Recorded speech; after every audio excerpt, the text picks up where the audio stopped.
Pernah kepikiran gak sih gimana sebuah teknologi yang kelihatannya simple banget ternyata bisa jadi kunci buat mecahin masalah besar di lingkungan sekitar kita?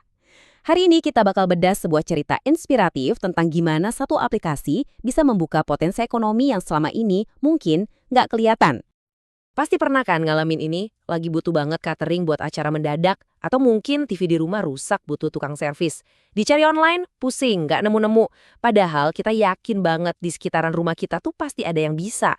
Nah, masalah nggak kelihatan di dunia digital inilah yang jadi inti pembahasan kita. Oke, cerita kita dimulai dari sini.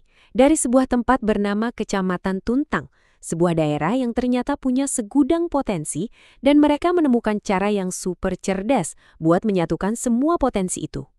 Jadi, inilah yang disebut ekonomi tersembunyi Tuntang. Sebenarnya kecamatan ini tuh kaya banget sama pengusaha-pengusaha lokal. Mulai dari makanan, jasa, wah macem-macem. Tapi mereka semua punya satu tantangan yang sama. Gimana caranya biar orang lain tahu kalau mereka itu ada? Coba deh bayangin usaha-usaha ini. Ada catering rumahan yang masakannya enak banget, ada tukang servis elektronik yang jago, ada perias pengantin, bahkan sewa sound system. Mereka semua ada, jasanya bagus, tapi promosinya cuma bisa dari mulut ke mulut. Tentu aja ini bikin bisnis mereka jadi susah berkembang. Mereka ini ibaratnya tulang punggung ekonomi lokal yang kerjanya senyap. Jadi masalah utamanya tuh di sini. Ada yang butur dan ada yang menyediakan. Tapi nggak ada jembatan yang menghubungkan mereka berdua. Karena nggak ada satu platform yang nyatuin semuanya, ya akhirnya pengusaha kehilangan pelanggan. Dan pelanggan pun kesulitan nyari jasa yang mereka perlukan. Sama-sama rugi kan? Nah, di tengah masalah kayak gini, muncullah sebuah ide. Ide ini datangnya bukan dari perusahaan teknologi besar, tapi dari seorang aparatur sipil negara atau ASN yang nggak cuma ngelihat masalah, tapi juga kepikiran buat bikin solusinya. Dan ini dia orangnya, Bapak Pujianto. Sebagai orang yang kerja di bagian pemberdayaan masyarakat, beliau ngeliat langsung kebuntuan ini tiap hari. Akhirnya beliau mutusin buat, oke, kita harus bangun jembatan digital ini sendiri. Ini nih yang bikin ceritanya jadi punya sentuhan personal yang kuat banget. Dari ide beliau, lahirlah Si Putra Cemerlang. Keren ya namanya. Dan ini bukan sekedar nama loh, ini adalah sebuah visi. Sistem informasi dan promosi pelaku usaha Tuntang Raya yang cerdas, modern, dan gemilang. Setiap katanya itu punya makna, punya harapan. Oke, daripada kita cuma ngebayangin, mending kita lihat langsung aja aplikasinya kayak apa. Tampilannya, wah bersih dan gampang banget dipakai.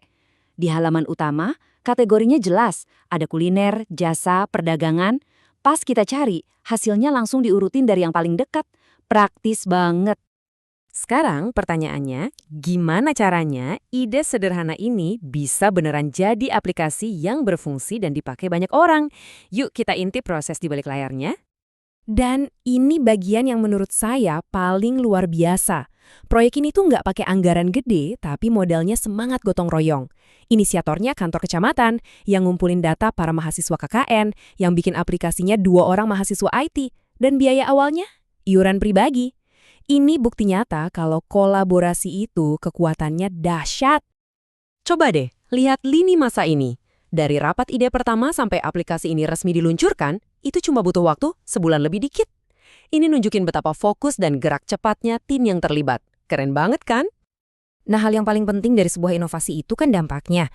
Jadi setelah aplikasinya jadi, siapa aja sih yang ngerasain manfaatnya?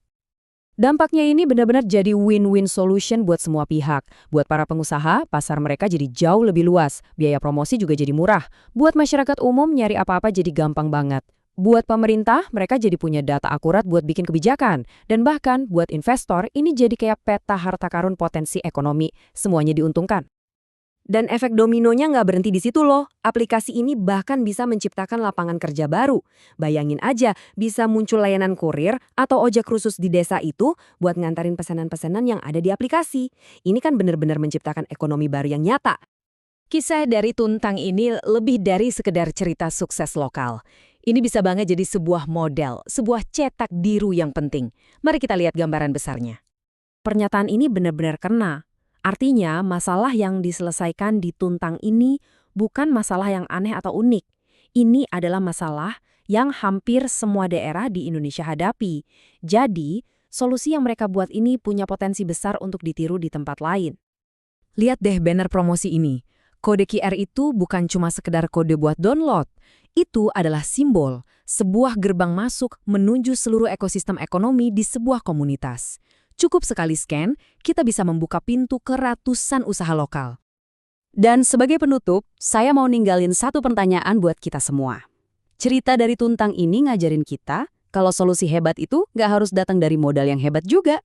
Jadi, coba deh lihat sekeliling kita. Potensi tersembunyi apa yang ada di komunitas kita yang mungkin cuma butuh satu ide sederhana untuk bisa bersinar.